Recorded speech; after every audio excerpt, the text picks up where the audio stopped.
goes. Only the biggest stories, only the biggest guests, and only the biggest opinions. This is AM 560, The Answer. Top of the morning, Dan Proft here, and some rather surprising comments, surprised me, from the head of the IMF. She is a Bulgarian economist named Kristalina Georgieva. I hope I'm pronouncing that correctly. And Ms. Georgieva had a message to the Europeans amidst the tensions between the U.S. and our erstwhile NATO allies. Her message to the Europeans: get your act together.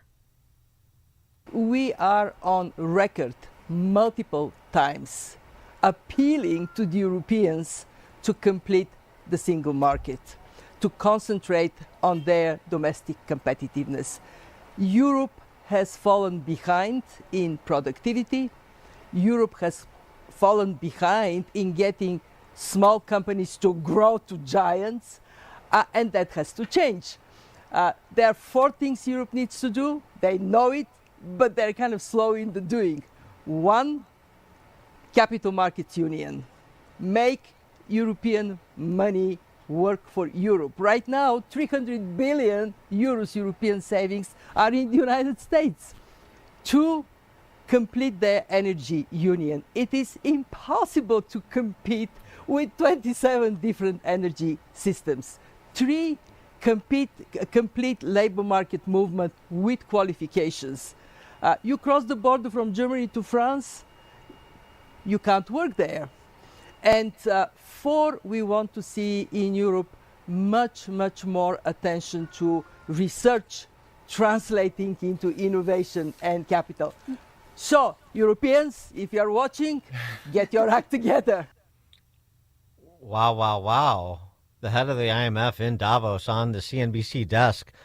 Europeans, get your act together. Yeah, turns out you can't run a 21st century industrial economy on switchgrass and windmills. Even the PM in Germany now admits that. He admits shutting down nuclear was a severe strategic mistake. Hat tip Angela Merkel. Now electricity is expensive, shortages are real, and building gas plants and subsidizing prices is the interim play, but that's also unsustainable, so MERS admits. So what's happening? Germany is essentially undertaking the most expensive energy transition on the planet to ditch the clean and green and replace it with gas by 2031, maybe hydrogen someday. Meanwhile, industry bleeds, power prices stay high, and the EU's biggest economy is wobbling. I think that's the sort of thing that Ms. Georgieva is talking about. So all of the hewing and crying about Trump's admittedly erratic tariff policies and threats about tariffs and acquisition talks over Greenland notwithstanding, they need to look within. And that was, frankly, the message, as we played a little earlier, from Howard Lutnick that he delivered, and explaining to the New World Order types that the New World Order is America first and you should follow our lead. Globalization has failed.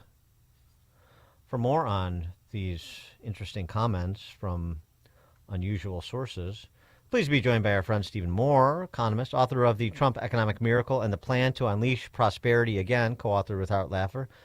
Steve, if the IMF is nervous about what Western Europe is doing, imagine how bad the situation must be.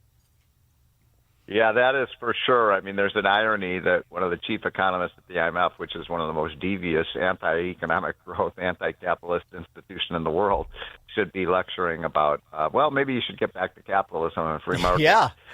It's quite a story. So, because they've always preached big government, the way you stimulate your economy is just grow your government. Europe has done that. There's so many facets of this story, and everything you just said is spot on. Germany really is a case study in how not to govern a country. So, for the last 50 or 60 years in the post-World War II era, Germany became one of the world's industrial powerhouse, German engineering, and they led the world in manufacturing. And then they took this idiotic detour into the climate change craziness, the green energy fad that was a complete failure. They deindustrialized their country in 10 years. They went from being a manufacturing powerhouse to not even having enough electricity to keep the lights on. And that's a real warning to the rest of the world that, look, you can use solar power, you can use switchgrass, you can use, wind power as kind of niche forms of energy, but it was never going to work to provide the kind of power you need to run an industrial country. So Trump is over there right now. I think he's just starting to speak as we speak. And I think what he's going to say is, look, do what we're doing. We've moved towards free market. We're using nuclear power, using natural gas, using oil, everything we've got, coal. That's what Europe should do. We've cut our taxes. We've reduced our regulation. That's what you should do. The United States today, and by the way, what a difference a year makes. A year ago, remember all these IMF economists and all the blue chippers and all the Europeans saying, United States is going to Great Depression. My God, the stock market is going to crash because Donald Trump is president. Well, we have 5% growth this quarter. We're growing faster than in any other country, and they were all completely wrong. And so Trump does deserve to take a little, a victory lap here, and that's exactly what he's going to do. Yeah, I mean, they're going to stop going. All of our bettors, they're going to stop going to Davos because last year they got blistered by Malay, and this year they're getting blistered by they're getting tag teamed by Lutnick and Trump. I mean, boy, they're not going to feel so good about themselves anymore. Maybe. Well, let me give you one example about how much Germany, because Germany really did lead the parade in climate change craziness and the green energy movement. Today, after 12 years of using green energy. One of our poorest states, if not the poorest state, is Arkansas. Did you know the per capita income of Arkansas is now higher than the per capita income of Germany? It's astounding, isn't it? It's astounding, right? I mean, you think of the German industrialists. It's almost like a stereotype, and they just completely. I mean, it's just policy matters. You can disintegrate a great economy by going to command control and going on these fanciful gambits that undermines your power, literally and figuratively, to produce. But how many times, Deon, do countries have to learn this lesson? I mean, I don't know. 1,000 times? I mean, remember Argentina 100 years ago was next to the United States, one of the richest countries in the world, and then they went with the socialists and the Peronists, and they went from being one of the richest countries in the world to people virtually starving in the street. Same thing with so many of these nations that went with socialism, and it's just amazing to me that they still don't get it. And the Europeans better get their act together. I mean, and what they did on energy policy was especially crazy because then after they realized, oh my gosh, this stuff doesn't work, then they became dependent on Russia, their enemy, for energy. Well, I mean, we got a plank in our eye over here, too. I mean, talk to the residents of New Jersey and Illinois and California, too, right? It's just a sad story. I mean, California, Illinois, and New York have lost more people to other states than any other state in the country. And you've said this many times, and I always borrow this line, that, things are so bad in Illinois that more people are moving from West Virginia than moving to, people are moving from Illinois to West Virginia and Arkansas so they can increase their standard of living. Yeah, people moving to West Virginia for the quality of life. Yeah, from Chicagoland. Yeah, I mean, yeah, whoa. So I wanted to get your... You know what West Virginia doesn't have? You know what West Virginia doesn't have? The Chicago Bears. They don't have the Bears. Yeah, right. We still have Caleb Williams and Ben Johnson. We got that to hang our hat on. I don't know how many bills that pays, but other than for those gentlemen.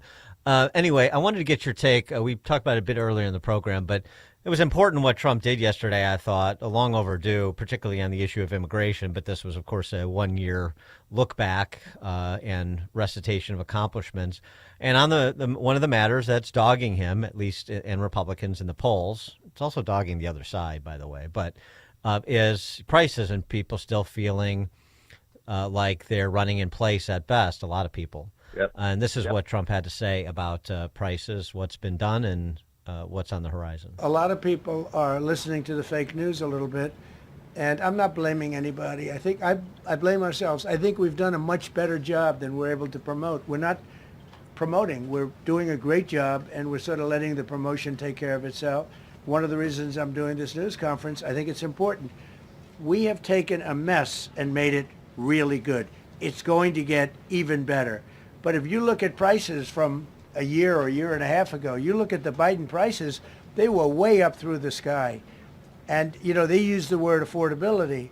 They just say affordability and they don't talk about it. They created the affordability problem, and we are solving it. We have solved a lot of it. Again, everybody agrees in this room, I think, gasoline prices have come per gallon way down. When that happens, everything else comes down, but they've come down way down. Many of the groceries have come way down. It's all happening, and it's happening strong. But if you go back a year and a half, 2 years, take a look at those prices and look at the prices now. So is that sales pitch sufficient, Stephen?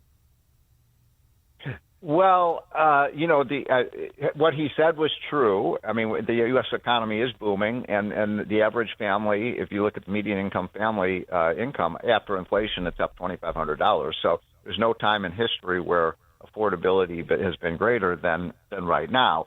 But, you know, the irony of this is that one of the things that Trump is, whether you love him or hate him, he is a good marketer. He's very good at marketing himself.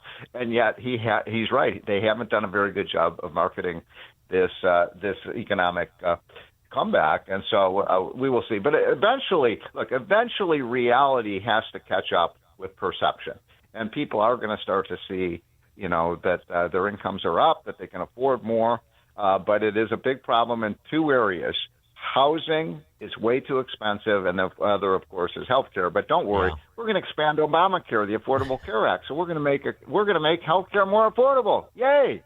Yeah, I mean the healthcare piece is really a big one. It's an even bigger one than I appreciated it until I had a conversation with our expert, C. Stephen Tucker, last week, just talking about the premium increases that people are seeing and the externalities of now the gold plan is cheaper than the silver plan, and you know because of this Obamacare, this Rube Goldberg Obamacare scheme that is now spiraling, and I know Trump rolled out the great health insurance plan last week, but that was more concept than detail, and that's a real nagging thing because people will feel that, particularly when they have to pay. Or the out of pocket up to $8,500, the median person. Well, I feel people's pain because we just got our premium increase for 2026. We're up 15%. That's 5 times the inflation rate. Since we passed the Affordable Care Act, and that was the name of the bill, the Affordable Care Act, and it was passed 15 years ago, health care costs have almost tripled. Right. Way to be, Obama. Way to be. But here's the rub. If we're being honest, which we try to be on this show, if I'm Joe Q citizen and I'm looking at this, I say, right, you got control of the House and the Senate and the presidency, and you said you were going to address this, and I just got my premium increase. So what are you doing? Yeah, no, I mean, that's the problem is that you've got to unwind Obamacare, and nobody is doing it. Now, we helped Trump on his speech he has a lot of very good ideas, healthcare price transparency, reducing the cost of, look, the big villains in this whole story, Dan, are the health insurance companies. Right. I'm in Washington. I'm on Capitol Hill. The biggest lobbyists are the health insurance. Yes, load it up, more Obamacare. Right. They're making fortunes off of this. Right, and he's identified the villain, and he did again last week. But now, what are you going to do to address the villainy? Right. And that's where Republicans are falling short, because he has problems in the in both caucuses, particularly in the House caucus in his party. Well, I'll just say this: the Americans are overinsured for health care, not underinsured. And if we savings accounts and then catastrophic coverage, we could dramatically lower the cost of health care. I really truly believe with a more sane free market system, we can get better health care outcomes in this country with half the cost. And since we passed Obamacare, by the way, there have been very few gains in healthcare outcomes. Well, the whole thing is, there's just so many Republicans that are short-sighted. They don't want to make an investment of political capital to reap the rewards of going in the direction that you're describing. They don't like talking about health care. Yes, Every time that the issue of health care comes up, they shrivel in the corner. Yes, well, we need more people that are a little bit stouter of heart in leadership and in the rank and file, too, because they can gum up the works with small majorities. Stephen Moore, economist, author of The Trump Economic Miracle and the Plan to Unleash Prosperity Again. Stephen, thank you as always. Okay, Dan, have a great week. Take care. You too. Take care. Dan Proft, Chicago's Morning Answer. The stories you need to know to start your day. This is Chicago's Morning Answer on AM 560. The Answer. Looking for some hope? Listen to Leading the Way with Dr. Michael Youssef on our sister station, AM 1160. Hope for your life. Weekday mornings starting at 8.